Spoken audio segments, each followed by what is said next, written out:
For most of my life, I believe that growth came from success, from supportive environments, from stability, from confidence.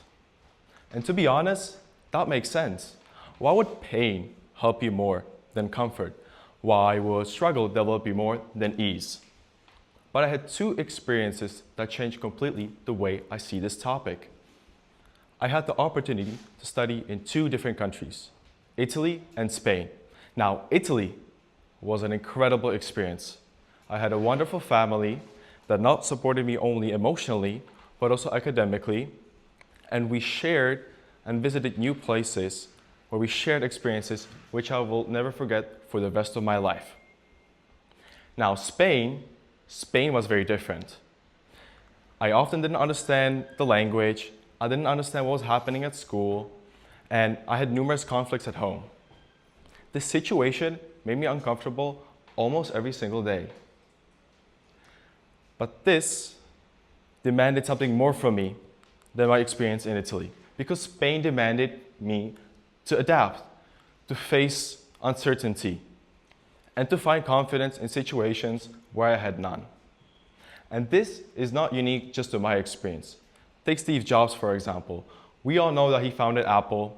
He built it from scratch. It took him approximately 9 years, 7 months, and 14 days just to make it successful, to one of the most successful, lucrative, and influential companies in the whole world. But let me tell you, afterwards, he got fired by his own board. It was a public humiliation for him. But what did he do? He had already enough capital to live the rest of his life in comfort, but instead, he pushed onwards in his career. And we can see that during this period, he founded Next, a very successful company. He founded Pixar, probably the most successful computer animated studio in the whole world.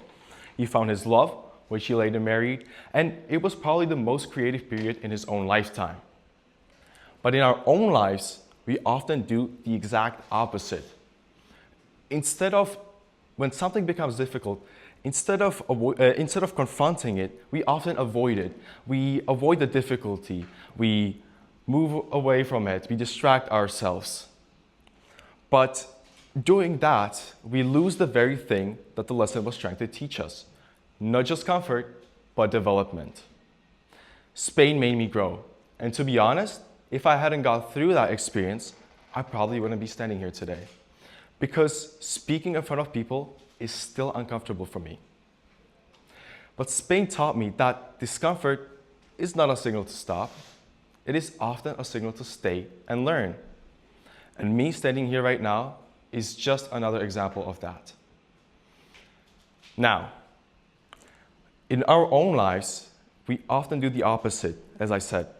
When there's something difficult, we don't just avoid the difficulty when we leave, we also avoid the opportunity of becoming someone stronger. So next time, instead of asking, why is this happening to me? Ask instead, what will I learn if I decide to stay, and if it is worth it? And I can guarantee you that for most situations, it will be. Thank you.